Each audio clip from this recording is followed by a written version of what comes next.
ಎಲ್ಲಿಗೆ ಹೋದರೆ ಕೂಡ ಎಷ್ಟೇ ಮರ ಎತ್ತರ ಬೆಳೀಲಿ ಅದರ ಬೇರಿರುವಂಥದ್ದು ಮಣ್ಣಿನಲ್ಲಿ. ಅದೇ ರೀತಿ ನಾವು ಎಷ್ಟೇ ಎತ್ತರ ಬೆಳೆದರೂ ಕೂಡ ನಮ್ಮ ಬೇರಿರುವಂಥದ್ದು ಮಕ್ಕಳಿಗೆ ಮನೆಯ ಮೊದಲ ಪಾಠಶಾಲೆ ಅಂತ ಹೇಳ್ತಾರೆ. ಈ ಮಾನವೀಯ ಸಂಬಂಧಕ್ಕೆ ನನ್ನ ದೃಷ್ಟಿಯಿಂದ ಮೊದಲ ಮೆಟ್ಟಿಲು ಇರತಕ್ಕಂಥದ್ದು ಮನೆಯಲ್ಲಿ. ಮನೆಯ ಮಂತ್ರಾಲಯ ಅಂತ ಬಹುಶಃ ಅದಕ್ಕೆ ದೇಗುಲಕ್ಕೆ ಹೋಲಿಸಿದ್ರು ಕೂಡ ಅದೇ ದೃಷ್ಟಿಯಿಂದ ಇರಬೇಕು. ಸ್ನೇಹಿತರೆ, ಈ ಎಷ್ಟೋ ಸಲ ಏನಾಗ್ತದೆ ಅಂದರೆ ಮನೆಗೆ ಮಾರಿ ಊರಿಗೆ ಉಪಕಾರಿ ಅಂತ ಕೆಲವು ವ್ಯಕ್ತಿಗಳು ಆಗಿರ್ತಾರೆ. ಮನೆಗೆ ಮಾರಿ ಊರಿಗೆ ಉಪಕಾರಿ.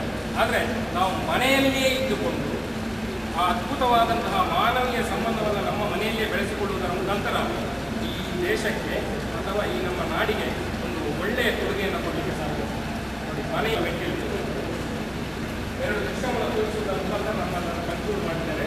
ಇದು ಒಂದು ಮನೆಯ ದೃಶ್ಯ. ಇದನ್ನು ಆಗ ಭಾಸ್ಕರ್ ಮಾತಾಡ್ತಾ ಹೇಳಿದ್ದು. ನೋಡಿ, ಈ ಎರಡು ದೃಶ್ಯಗಳಿವೆ. ಈ ಎರಡು ದೃಶ್ಯವನ್ನು ನೋಡಿ, ಇದನ್ನು ನೋಡಿ, ಇದನ್ನು ನೋಡಿ, ಆ ಕಡೆ ಈ ಕಡೆ ತೋರಿಸ್ತಾರೆ.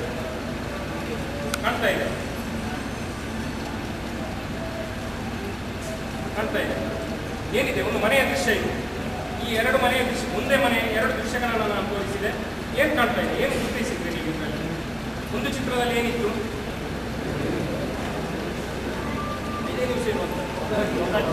ಎಲ್ಲರೂ ಒಟ್ಟಿಗೆ ಇತ್ತು, ನಗುತ್ತಾ ಇದ್ರು, ಟಿವಿ ನೋಡ್ತಾ ಇದ್ರು. ಅಂದರೆ ಆ ಮನೆಯಲ್ಲಿ ಗೋಡೆಗಳಿದ್ದರೂ ಗೋಡೆಗಳು ಕನ್ನಡಿಯಂತೆ ಪಾರದರ್ಶಕವಾಗಿತ್ತು.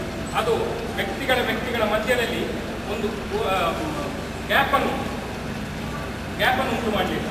ಆದರೆ ಇನ್ನೊಂದು ಮನೆಯಲ್ಲಿ ಏನು ಅಂದರೆ ನೋಡಿ, ಟಿವಿ ಅದರಷ್ಟಕ್ಕೆ ಆಗ್ತಾ ಉಂಟು, ಫ್ಯಾನ್ ತಿರುಗ್ತಾ ಉಂಟು, ಅದು ಮಲಗಿದೆ, ಇನ್ನೆಲ್ಲೋ ಕೂತಿದ್ದಾನೆ, ಇನ್ನೊಬ್ಬ ಇಲ್ಲೋ. ಒಂದೇ ಮನೆಯಲ್ಲಿ ಇದ್ದರೆ ಕೂಡ ಆ ಮನೆಯಲ್ಲಿ ಮನಸ್ಸುಗಳ ಮಧ್ಯದಲ್ಲಿ ಅಂತರವಿತ್ತು, ಗೋಡೆಗಳಿತ್ತು.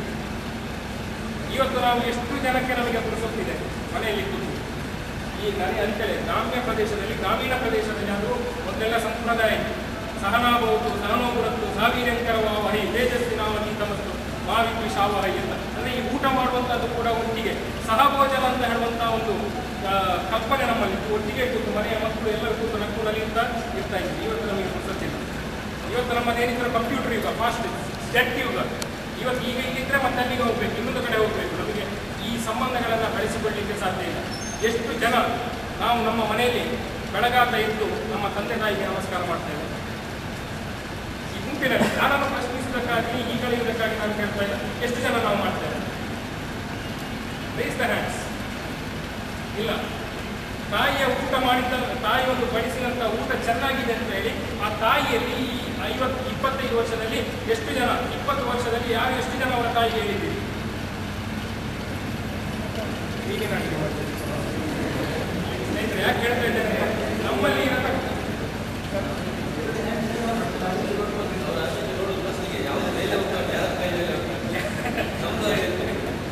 ಯಾಕೆ ಹೇಳ್ತಾ ಇದ್ದೇನೆ ಅಂದರೆ, ಆ ಒಂದು ತಾಯಿಗೆ ಎಂಥ ಅದ್ಭುತವಾದಂಥ ಖುಷಿಯಾಗ್ಬೋದು. ಹೇಳುವುದರಿಂದ ಇಷ್ಟು ಆನಂದವನ್ನು ಅನುಭವಿಸ್ತಾಳೆ. ಆಕಾಶದ ನೀತಿಯಲ್ಲಿ ಚಂದ್ರ ತಾರೆ ತೊಟ್ಟಿಲಲ್ಲಿ ನೆಲದ ಹಸಿರ ಬಿತ್ತಿದಾಕೆ ಸ್ತ್ರೀ ಎಂದರೆ ಅಷ್ಟೇ ಸಾಕಿ ತಂದೆ ಮಗನ ತಪ್ಪಿದಾಕೆ. ಆ ತಾಯಿ ತಂದೆ ಮಗನನ್ನು ತಪ್ಪಿದವಳು. ಆ ಸ್ತ್ರೀ ಅಂದರೆ ಅಷ್ಟೇ ಸಾಕು, ಅವಳಿಗೆ ಅಷ್ಟೇ ಹೆಸರು ಕೊಡ್ತೀರಾ ನೀವು?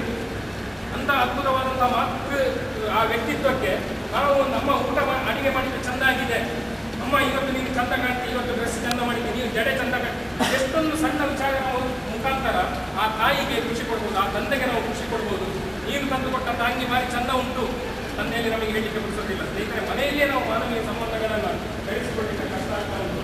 ನೋಡಿ, ಈ ದೃಶ್ಯದಲ್ಲಿ ಕೂಡ ಹಾಗೆ ಎರಡು ಒಟ್ಟಿಗೆ ಊಟ ಮಾಡ್ತಾ ಇದ್ದಾರೆ. ಇನ್ನೊಂದರಲ್ಲಿ ಒಂದೊಂದು ಕಡೆಯಲ್ಲಿ ಊಟ ಮಾಡ್ತಾ ಇದ್ದಾರೆ. ನಾನು ಅದಕ್ಕೆ ಆಗಲೇ ಹೇಳಿದಂಥದ್ದು. ಆದರೆ ಇವತ್ತು ಇಷ್ಟೆಲ್ಲ ಜನರ ಮಧ್ಯದಲ್ಲಿ ನಾನು ಬೆಟ್ಟಾಘೋಷವಾಗಿ ಹೇಳಿದ್ರೆ ನಾನು 11 ಗಂಟೆಗೆ ಬಂದರೆ ಕೂಡ ದೇವರ ದಯದಿಂದ ನನ್ನ ಮನೆಯಲ್ಲಿ ನಾನು ಕಾಯ್ತಾ ಇರ್ತೇವೆ. ನಾವು ಊಟ ಮಾಡುವ ಒಟ್ಟಿಗೆ it's A dinner time meeting.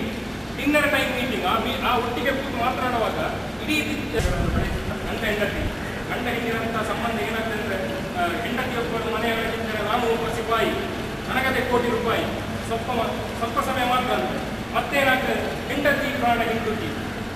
ಇವತ್ತೇನಾಗ್ತಾ ಇದೆ ಅಂದರೆ, ಕೋರ್ಟಿಗೆ ಬರುವಂಥ ಕೇಸುಗಳಲ್ಲಿ ನಾನು ಪ್ರಾಕ್ಟೀಸ್ ಮಾಡುವ 10 ವರ್ಷದ ಹಿಂದೆ MC ಕೇಸ್ ಅಂದರೆ ಮ್ಯಾಟ್ರಿಮೋನಿಯಲ್ ಕೇಸನ್ನು ಭಾಳ ಕಷ್ಟದಲ್ಲಿ ನಾಚಿಕೆ ಮಾಡ್ತಾ ತಪ್ಪಿಸಿ ಜನ ಬರ್ತಾ ಇತ್ತು.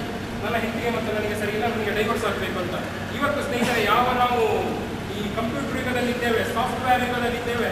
ಅತ್ಯಂತ ಬೆಂಗಳೂರಿನಲ್ಲಿ ಬರತಕ್ಕಂಥ ಕೇಸುಗಳು ಮ್ಯಾಟ್ರಿಮೋನಿಯಲ್ ಕೇಸಸ್. ಗಂಡ ಹೆಂಡಿರದ ಮಧ್ಯೆ ಇರತಕ್ಕ ಮಾನವೀಯ ಸಂಬಂಧ ಬೆಳೆಸಿಕೊಂಡು ನಾವು ಬೇಕಾಗಿರುತ್ತದೆ.